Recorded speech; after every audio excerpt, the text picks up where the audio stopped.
The ancient computer that simply shouldn't exist. Wait, what? The ancient computer that simply shouldn't exist.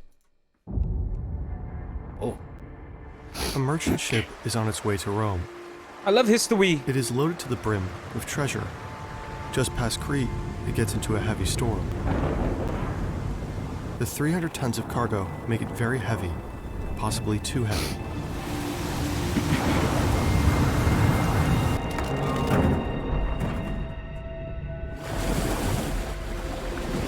The ship sinks.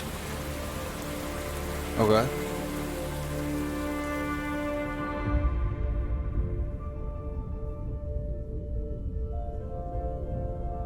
History became legend. Animations. Legend became myth. And for over 2,000 years, the ship passed out of all knowledge. Perhaps it would have been forgotten forever, swallowed by the sea like so many ships before it. Sound like an owl. Huh? That was until a sponge diver from a small town of Simi makes a dive into the ocean. 1901. On the sea floor, he discovers a bronze hand sticking out of the mud. A heavily bronze corroded, hand. but still recognizable. He reports his findings to his captain. With the help of the Greek government, the crew recovers what must have been a ship. Reports his findings to his captain. It looked like a little hand for some reason. I swear. Looked like a little baby's hand. Corroded, but still recognizable. He reports his findings to his captain. With the help of the Greek government, the crew recovers what must have been a shipwreck.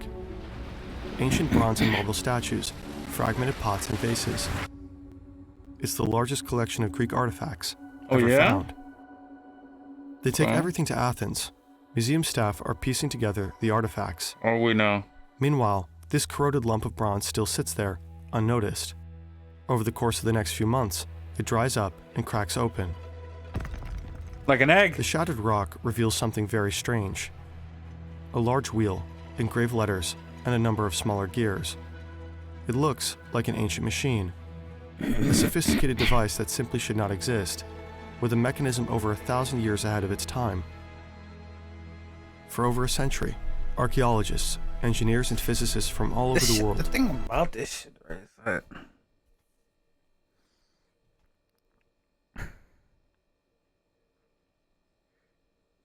like, did we got dumber or something? Like, did we get smarter or dumber, or are we getting smarter at a slower rate? Is what it is. Maybe. We'll try to solve the riddle of the world's first computer. This video is largely based on the fantastic book, Decoding the Heavens by Joe Marchant. Link in the description. Greek archaeologist Valerio Stais is the first person to examine the strange Valerio objects. Stais. The many traces of gears lead him to believe that this must be some kind of ancient clock. But mechanical clocks were not invented until the Renaissance, 1,400 years later. Damn. And while there are mentions of toothed wheels, no gears from antiquity has ever been found before. At least until now. Stais soon realizes that he needs the expertise of others. He invites John Savornos and Adolf Wilhelm, both experts in ancient text. They decipher the scribblings as ancient Greek letters. Another scientist named Pericles Rhodiatus studies the inscriptions and suggests that they must be operating instructions. This word in particular stands out to him. It's an old and unusual word for the zodiac scale, a scale dividing the year in 12 zodiac constellations. Rhodiatus and Savornos conclude that the device must be an astrolabe, an ancient calculator to measure the position of stars and planets. But traditionally, astrolabes don't need gears. Maybe this strange astrolabe was somehow able to determine the position of stars mechanically.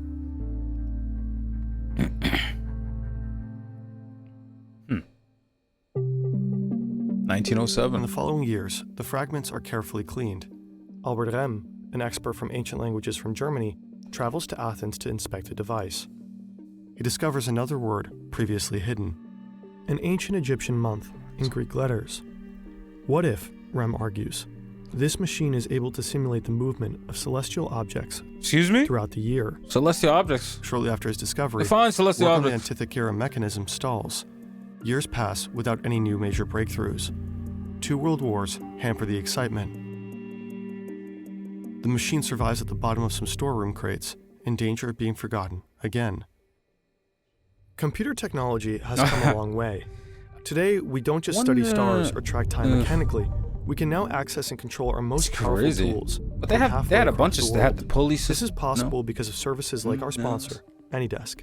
AnyDesk is a free, lightning-fast tool that lets you access all of your devices remotely. Whether you're making complex 3D animations on your laptop from the coast of Greece or just helping a family member troubleshoot tech issues, AnyDesk is here to help with reliable and secure connections, even in low bandwidth situations.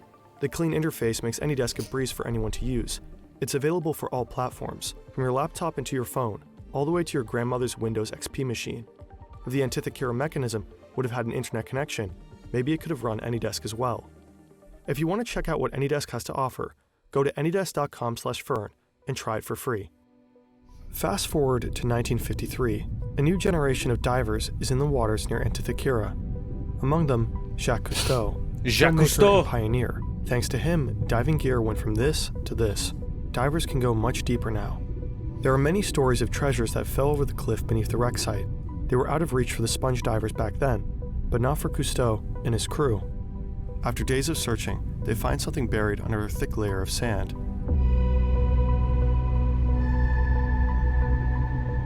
The sunken ship's hull, almost perfectly preserved. Oh yeah? But the crew does not have the necessary equipment to unearth it. They return 2 decades later with better gear and a camera. 2 decades, 20 years. No, did they forget or something? Unearth it. They return 2 decades Maybe later. They realized it wasn't worth it or something? And a camera. The crew finds more treasure, but no new parts from the mechanism. Luckily, science itself is developing rapidly. Derek Price, a historian from the UK, uses newly developed X-ray technology to scan the existing fragments. He finds more gears and is able to build the first model of the Antithecura mechanism. He calls it a calendar computer. But his model isn't very accurate. For it to work, Price had to change the number of teeth on the gears, despite his X-ray images showing otherwise. Oh. The researchers Michael Wright and Alan Bromley see that Price clearly made some mistakes, so they decide to solve the mechanism themselves. I mean, it makes sense that it's going to be like... The two fly to Athens. They're using different... They re-examine, measure... things around it, you know? Like, what they had back then is not the same as, like, let's just say they have that gear and then everything else is different back then versus now. So, it does make sense why it won't work. Right? The two fly to Athens. For a month, they re-examine, measure, and photograph the 82 remaining pieces of the device. But after 2,000 years, and likely passing through as many hands, the inevitable happens. I mean, is it all... Oh, maybe an X-ray was the right call, after all. The two learn of a relatively new technique called tomography. It basically works by taking multiple slices of pictures from an object and putting them together afterwards. Let's see what it means. Hey there, Ryan Reynolds here from Mint Mobile. Now, you might be noticing that something has changed. It's not Mint's offer of unlimited premium. They take a total of 700 images. With them, they can have a clearer look at the inside. After years of work, Wright and Bromley are this close to unraveling the mystery. But suddenly, Bromley cuts ties with Wright. He thanks Wright for his work, takes the images, and leaves. A few years later, Bromley is diagnosed with cancer. On his deathbed, he confesses to Wright he alone wanted to be known for solving the Antithecura mechanism, but he failed. In the end, Bromley hands over his 3D scans to Wright. Wright had already designed a prototype in 2000.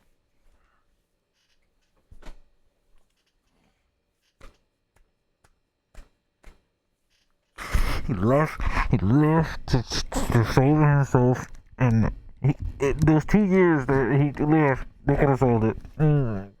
He ended up getting sick. 2002. Selfish but with these images, people! he would be finally able to solve the device. Or so he thought. Fucking ridiculous! Tony Freeth, a mathematician and filmmaker, gathers a group of researchers under the Antithecura Mechanism Research Project. The group scans and measures the fragments yet again, this time with even better and newer technology. The quality of their images is astonishing. Even the smallest inscriptions, hidden deep within the stone, are now readable in sharp detail. They regularly publish new papers of the device. There are a few more expeditions to the shipwreck, with drastically changed diving gear.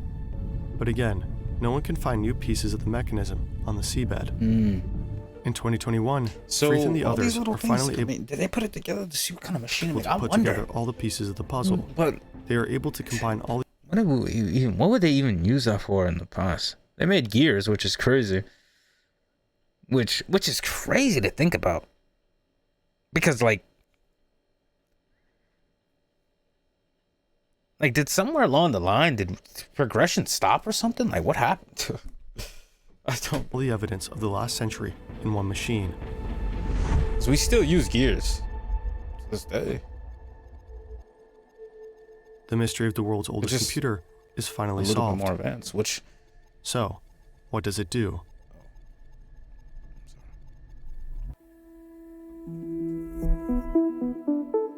A computer is a device that can store and process information. So is a brain? Any device that is able to solve math equations and show you the result can therefore technically be considered a computer. There are two types: digital computers, like the phone you're watching this video on, and analog ones. So you have this task, 8 times 2. Digital computers work with ones and zeros.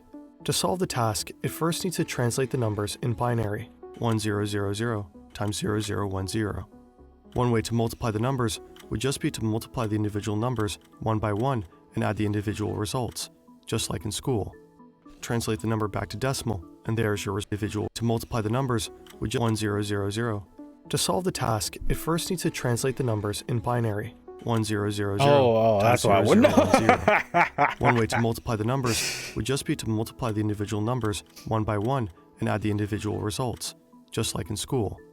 Translate the number back to decimal, and there's your result. But there is also another way. The same task can be represented by an analog computer with gears. This can be translated into one gear with 8 teeth and a larger one with 16. Each time you turn the larger gear once, the smaller one turns twice, with gears. The same task to decimal, and there's your result. But there is also another way. The same task can be represented by an analog computer with gears. This can be translated into one gear with 8 teeth and a larger one with 16. Each time you turn the larger gear once, the smaller one turns twice. Mathematically speaking, your input has been multiplied by 2. Right.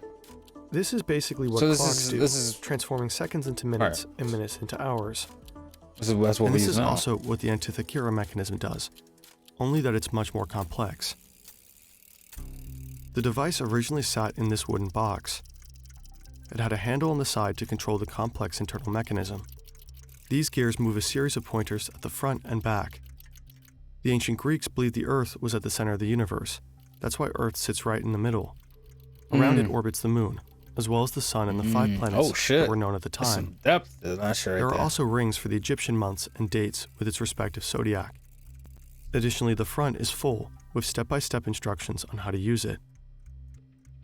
The back shows 2 spiral rings with large pointers in the middle. The upper one shows the 19-year Metonic cycle. It's the basis for many ancient calendars. Inside these rings is a smaller scale showing the 4-year cycle of the Olympic Games. The lower ring is an eclipse predictor that, predicts eclipses.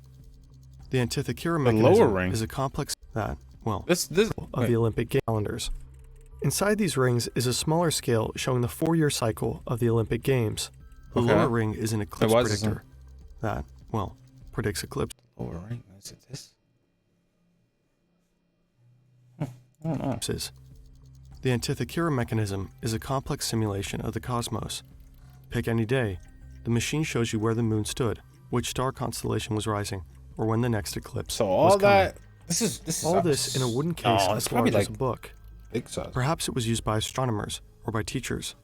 But one common theory suggests it's crazy otherwise. they were able to put that shit together. Man, this eyelash!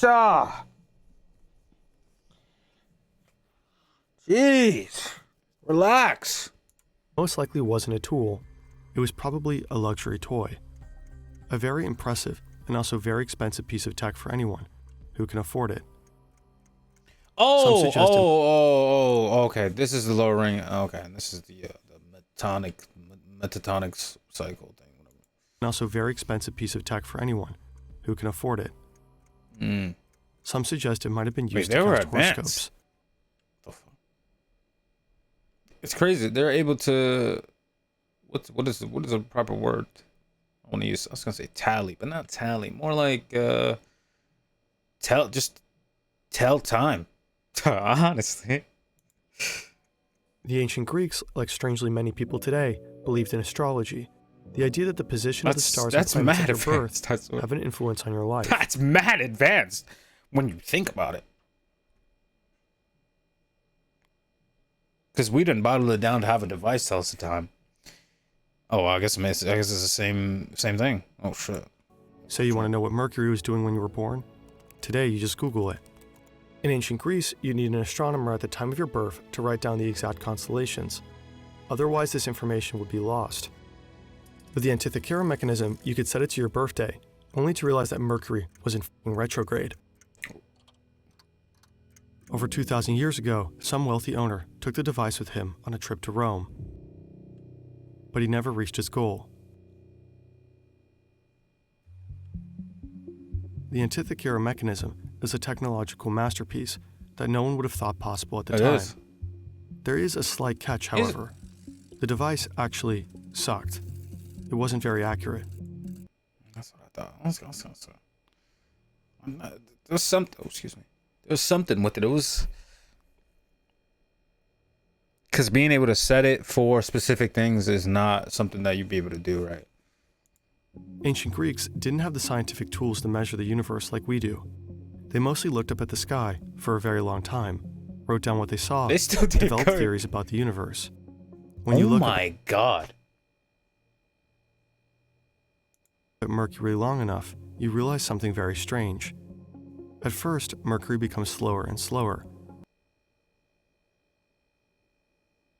Wait.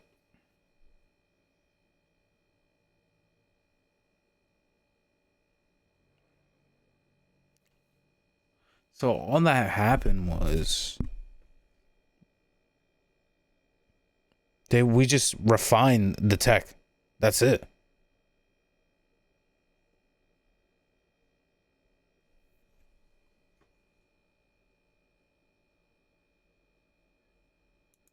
Until suddenly it changes direction and seems to move backwards. By the way, this is actually what people are talking about when they say Mercury is in retrograde, which is a bad sign apparently, or whatever. In fact, every planet has these little loops called epicycles. If you write it all down, this is what the geocentric universe looks like. Thanks to Copernicus, we know that the universe is heliocentric. These epicycles are only an optical illusion. This is what the two models look like, side by side.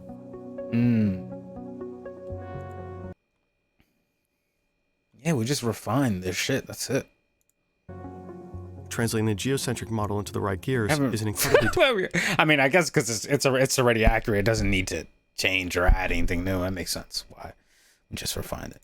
Difficult task. Sure, you can calculate it, but the model is very prone to error. Every gear needs to accurately simulate the different speeds of the planets during these epicycles, and even the apparent retrograde motion. This is why the inside of the Antikythera mechanism is so mind-bogglingly complex. Building a machine like this without modern technology also adds mechanical errors. Ultimately, the Antikythera mechanism is off by about one whole zodiac. Considering the age of the machine, that is, of course, still incredibly impressive. Yeah, 100%. That was before they had the thousands. For a long time, historians believed that the ancient Greeks were talented, but not very practically minded. Philosophy, yes. Pretty sculptures, sure. But building a space computer out of gears, absolutely impossible. But they somehow did. The Antikythera mechanism is so unbelievable that some people believe it actually came from aliens and was used by them to navigate the stars. For others, it is an ancient time machine and plot device in a Hollywood movie. Fact is, the Antikythera mechanism is real, and it most likely wasn't even the first of its kind. Several ancient texts mention a device designed by Archimedes, a sphere that shows the motion of the sun, moon, and planets around the Earth. But it was lost. The bronze inside the machinery melted into coins. In a weird sense, we might be lucky that the merchant ship sank during that storm, 2,000 years ago. Okay, a little history lesson. Okay. I like that. Not gonna lie. Okay. It was tubular.